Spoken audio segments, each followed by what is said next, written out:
What's up, guys? Ballin with Blizzy back with another video. This week on the PGA Tour, it is the AT&T Pebble Beach Pro-Am signature event, first one of the season. $4 million to the winner, which will be absolutely huge in your one-and-done pools. Of course, we'll take a look at the course preview. We'll build a custom model on rickrungood.com. We'll take a look at the odds on DraftKings, and we will also try to build a single entry lineup on DraftKings, courtesy of the Rick Run Good custom model that we come up with. So let's jump right in, starting with the course preview over at BetSports Golf. So AT&T Pebble Beach Pro-Am. First 2 days will be split between Pebble Beach and Spyglass Hill. Monterey Peninsula course, of course, went by the wayside a few years ago. So now it's just these two courses. You'll play Spyglass Hill one of the first two rounds, and then, of course, both weekend rounds will be at Pebble Beach. So Pebble Beach will host 3 of the 4 rounds. Signature event, as I mentioned. So it's just, I believe, 80 players in the field this year. Everyone's going to make a paycheck. There is no cut, which kind of means two different things. You have some people who look at that like, well, I can use kind of a scrub because they're going to get 4 rounds and get a paycheck. I kind of view it the other way. You use a good golfer because across 4 rounds, when everyone's guaranteed 4 rounds, the mid-tier golfers are going to be mid-tier golfers. The low-end golfers are going to tend to be low-end golfers. And across 4 rounds, the best golfers in the world are going to tend to become the best golfers. I think case in point, you look at what Scotty did last weekend in Phoenix, a terrible first round shooting 2 over, but you give him 3 more rounds to prove he's the best player in the world. And what does he do? He makes his way to the top of the leaderboard. So I think this is a really unique one, but with $4 million on the line, especially if you're in a one and done pool, I think you really need to be looking toward the high end guys. You see here, Pebble Beach, Golf Links, and Spyglass Hill share a bunch of similar characteristics. They're both among the shortest on tour at under 7,100 yards. Both feature the smallest greens on tour. I think that's important. One of the things about this course is because it's so short and because everyone's kind of going to be playing from the same areas, unless you're Rory and you just bomb it like you did last year. Most of the time, driving distance isn't a huge advantage at a course like this because it's position off the tee, find the fairway, may not even have to go driver heavy. And then it's going to be about putting yourself in the best position you can for, again, some of the smallest greens on tour. Another POA course. So if you have a guy who you believe has been putting well early this season, it's going to be, another POA course to putt well on. And conversely, if you got a guy who struggles on POA and is going to be better with, bent grass when we go to Florida, then that's something to keep in mind, because I think there tends to be a theme where POA guys play well on these courses. It seems like, Mav McNeely is a guy who plays well out here. Jason Day always plays well out here. You have kind of a style of guys. Cantlay, I think, does really well in California early in the season and then seems to fade by the wayside as the season moves along.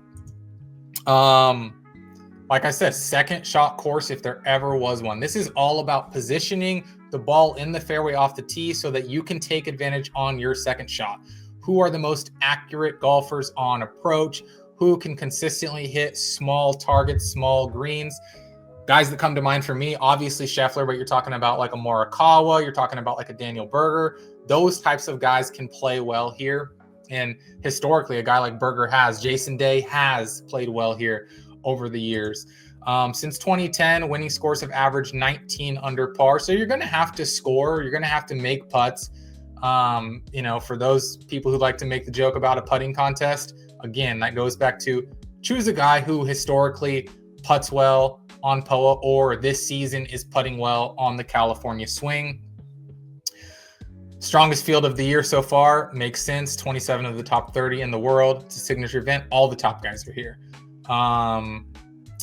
Not much else to say about that. If you look at generally who has played well when you combine strokes gained at both Pebble and Spyglass Hill, Jason Day, just an impeccable. I mean, you look at this. His average finish is inside the top 10, almost doubled up on the next closest guy. Jason Day is just a machine at this course. 13th, 6th, 24th, 7th, 4th, 21st, 4th, 2nd, 5th. when you talk about a guy playing here as many times as he has, and his worst finish is 24th, I mean, that's not a fluke. The guy loves the course. He plays well here. I like to see, again, Cantlay. Jordan Spieth not in the best of form. I definitely made a mistake using him in my personal one and done pool last week. Cantlay plays well at these California swing courses. Daniel Berger, as I mentioned, Mav McNeely. It's the same guys. They play well here, and there's no other way around it. Looking at the odds for this week, no surprise, Scotty just about 3-1. He's going to be the favorite in any field he tees it up in. Rory, pretty good number on the defending champ, 13-1. A lot of people haven't seen him this year. He's not, coming fresh off of not having played. He has been playing, teeing it up on the DP World Tour. I believe he has a third over there already in 2026. Xander, not sure what to make of him this year, but he comes in third in the odds board, 25-1. Siwoo Kim, just in impeccable form. I mean, if you talk about catching a guy while he's on a heater, take Siwoo now, because saving him for August or July, we don't know what Siwoo we're going to get. But this guy is absolutely dialed in right now. For some people, probably surprised to see him ahead of a name like Cam Young, Hovland, Fleetwood, Rose. But the way he's playing, I mean, this guy is just the model of consistency so far in 2026. I was into Hovland, as you probably know if you watched the video last week. Now he's up to 27-1. Fleetwood, awful start overseas to his 2026 career. But again, he's one of the most talented guys in the world, can win anywhere. But I don't think this is the week you want to get on him. You want to wait until you see some form from him. Justin Rose, I like this week. Historically plays well at this course. Mav McNeely, your chance to use him at a California course is running low. So if you are a Mav guy, you got about 2 weeks left. I like this spot from Mav. You saw in the course history, he has tended to play well here. Chris Goddard up 2 wins already in 2026. Really, really impressive stuff from him. Russell Henley, guy that kind of fits this prototype positional. He's going to hit every fairway. That's what he does. He's not going to be long. But if you talk about a guy who is going to hit every fairway and then be really good on second shot, Russell Henley, perfect type of golfer for this course. Ben Griffin, Hideki Matsuyama, catching steam because he played well in score last week. But if you watched and you saw where he was spraying the ball off the tee, it was not impressive. Not the guy for me this week. Cantlay can always play well here. Ludwig, as talented as they come, but kind of been something's going on with him. I'm not sure what kind of mental space he's in right now, but I don't expect that he's just going to turn it on and suddenly win. I think we're going to see some top finishes out of him before he catches a win. Spawn Day, I think this is a really fair number on Jason Day. I actually saw 37-1 earlier in the week.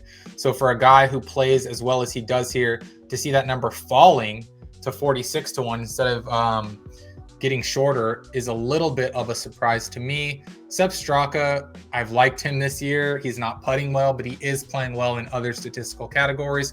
Shane Lowry, runner-up last year, can always play well. Again, this is the type of course you want Shane on, not a bomber, but he's going to hit the fairway, and then he's going to be really, really good on approach.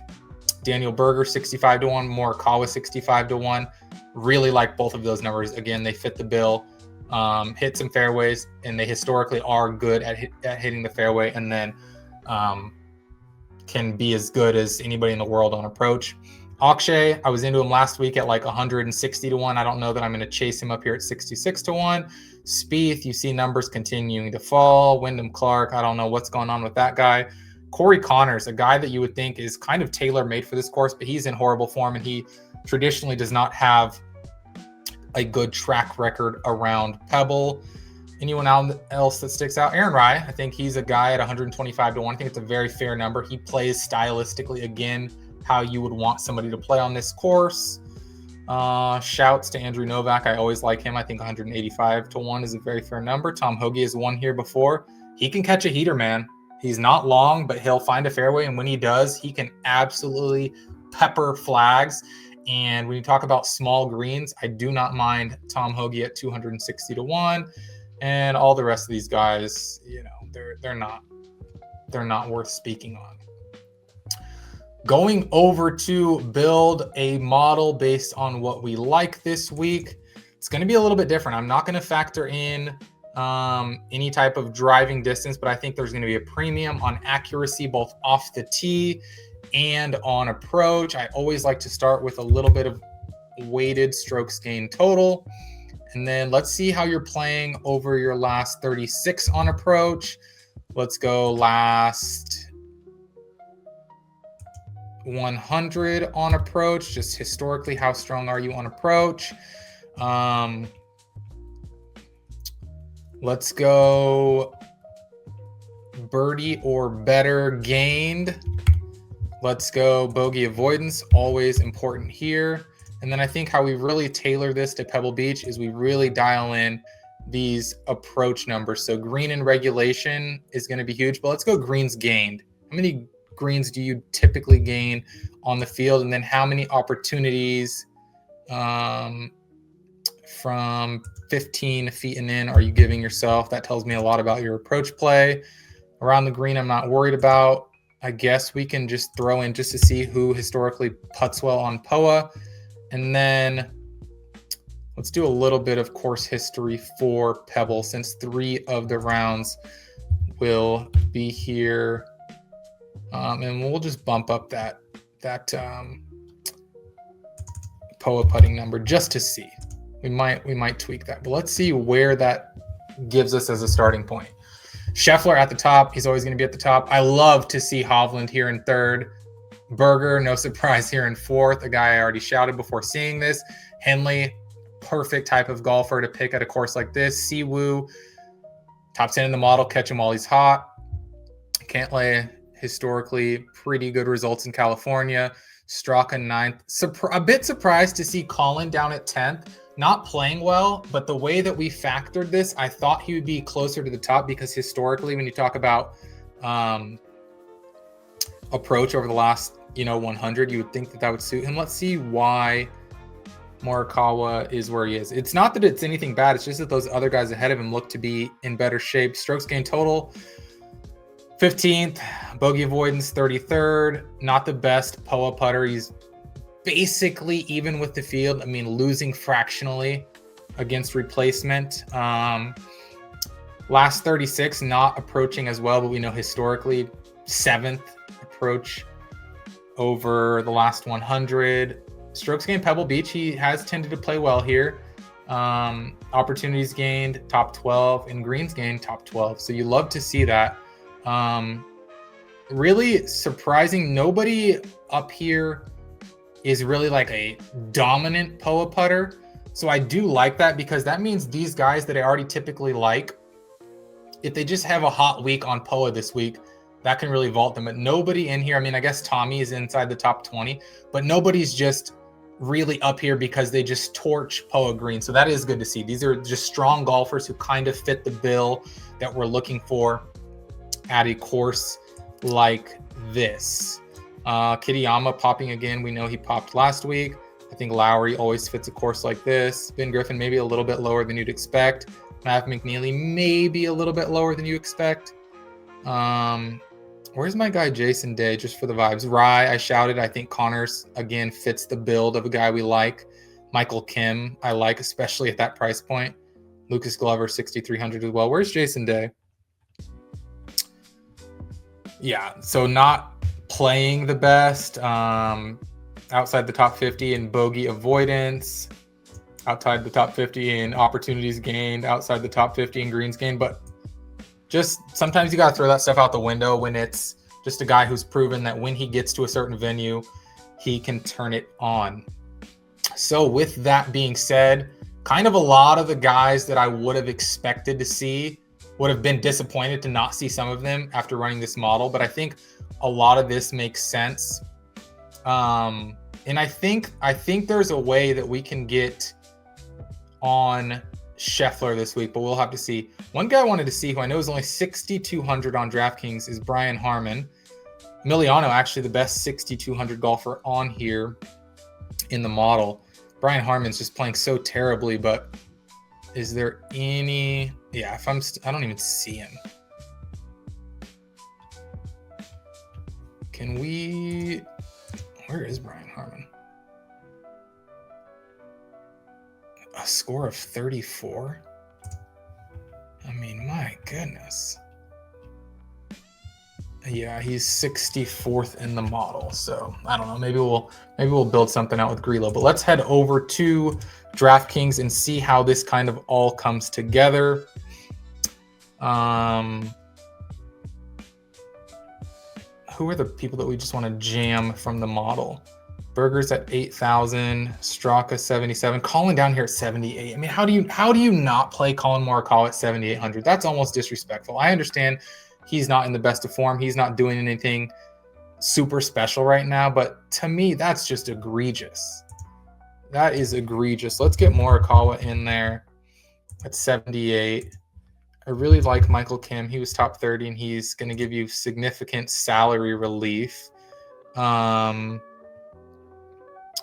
Kitayama was up there. He does tend to play well here. Let's throw Kitayama in just to see. We're up to 9,400. Henley and Siwoo both fairly expensive. Straka, I feel like as soon as I get off of Straka, he's going to do something. Is this the week that we jam him in again? Boy, it is so hard to get up to Scotty. Then you're down to 6,600. And none of these guys really... Hoagie's interesting. So let's do this. Screenshot that right now. Get a picture of that. That would be a with Scotty lineup that I like.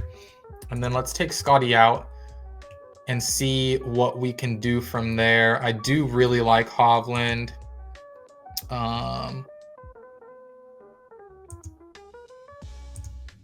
We got 8,500 left. Let's do a burger lineup and then maybe a Henley.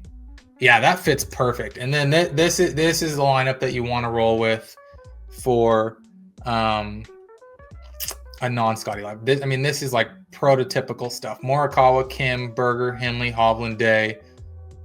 Love it. Absolutely love that. So that's where we are for this week. Felt like a little bit of a quicker rundown, but I think we hit all the major points that we wanted to talk about. There's really a specific type of guy that can do well here. And this might not be a bad opportunity to place top 10s on some of these guys, because if everything's firing right, Scotty has it together. Scotty could run away with it. Nobody's going to play better than Scotty if everybody played at their best. So that's where we have it for this week. Drop in the comments who you're using in one and done, what kind of plays you like in DFS. If there's anybody who wasn't popping in the model that you think has a really strong chance to contend this week. Otherwise, we'll be back next week. Good luck, win some money. Talk to you guys again soon.